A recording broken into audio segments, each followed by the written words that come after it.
right, moving on. It's time to go over the CFL scoreboard. Yes. Yes, there's CFL games last weekend, and guess what? There's even a game tonight, Tuesday. Yeah, Tuesday night football. There's a Tuesday night football game in the CFL. But last week started out on a Wednesday night. Week 8 started on Wednesday last week, a day after we got done recording the last podcast. Mm-hmm. The Hamilton Tiger Cats defeated the Ottawa REDBLACKS 24-7. In just his second CFL start, Hamilton quarterback David Warford completed 15 of 25 passes for 115 yards and a touchdown. He also ran 11 times for another 54 yards. In the third quarter, defensive back Jamal Roll intercepted a pass and returned it 87 yards for a touchdown. How about that? Great play. Yeah. Great play. And then the only score for Ottawa came in the fourth quarter when wide receiver Devontae Dedman returned a punt 63 yards for a touchdown. Those were the two highlights of the game. The interception return and a punt return, one by each team. I'm telling you, man, I love seeing a good punt return in the CFL. There's just something, it hits a little different than an NFL highlight of a punt return or a kick return. Yeah. Just, the field just looks so much bigger. The field's a little wider. There's a lot more bodies out there.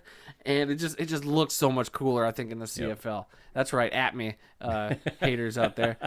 All right, next game, Friday night, we had a doubleheader. The Toronto Argonauts defeated the Montreal Alouettes 30-27 with quarterback Nick Arbuckle out with an injury. It was McLeod Bethel-Thompson who led the Argos to a win and a tie for first place in the Eastern Conference.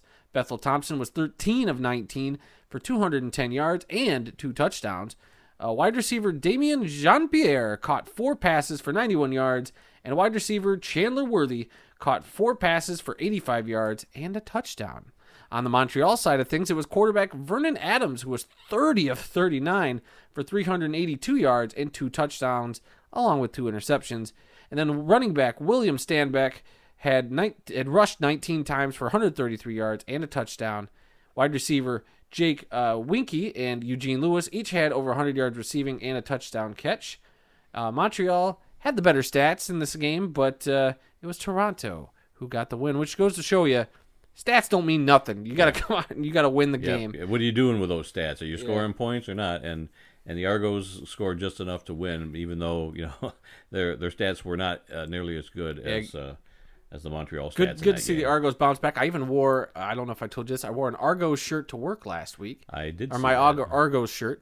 And I had one guy, I don't think he was a regular worker there. He was like a corporate guy, kind of walking around. He saw me wearing their shirt and he goes, Argos, huh? You Canadian? I said, eh? And, of course you did. Yeah, I did. I know. We had a nice little chuckle, but I was like, nah, I'm just a fan. So just the fact that a rando kind of just stops and knows and actually says Argos, because if a regular person sees it, they'll probably fully say Argonauts. Right. But anybody who says Argos, they know. Uh-huh. You know they know. I know. And you know. And I know. That just makes me think of the Psych theme song. Yes, I know. Uh-huh, I know. I know you know. Yeah. I hope everybody looks that up now. Saskatchewan Roughriders defeated the British Columbia Lions 31-24. If you've never seen Psych, everybody, I'm just going to throw that out there. Psych was a great show. If you got Peacock, watch it on Peacock. It is a fantastic show. Such a good show. What a random segue. I still have to see their latest movie. What? We saw the first one. Are we really talking about Psych on this show? No, we should talk about that football episode they did. Yeah, filmed at the BC place. There you go. Stadium. Speaking of British Columbia, Saskatchewan defeated British Columbia 31-24. See how I got us back on the rails? That's how you do it. Uh-huh. Both teams were 4-2 going into the game. The Riders had to come from behind in the closing minutes to get their 5th win of the season. Saskatchewan quarterback Cody Fajardo was 24 of 31 for 279 yards, as well as getting a touchdown there.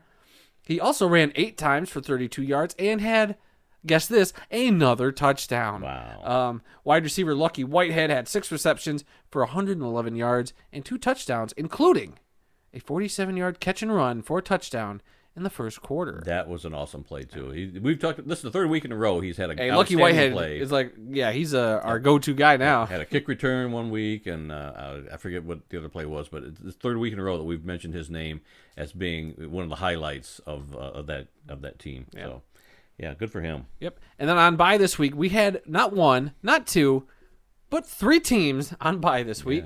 The Winnipeg Blue Bombers, Edmonton Elks, and Calgary Stampeders all had the week off.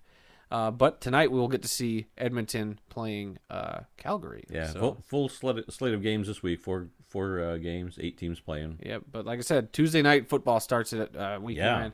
But let's take a quick look at the standings before we wrap up the CFL portion of the scoreboard. In the West, it's Winnipeg at the top with a 6-1 record, followed by Saskatchewan with a 5-2 record, and those 2 losses, both to Winnipeg. British Columbia at 4-3, followed by Edmonton at 2-4, and then Calgary still at the bottom with a 2-5 record.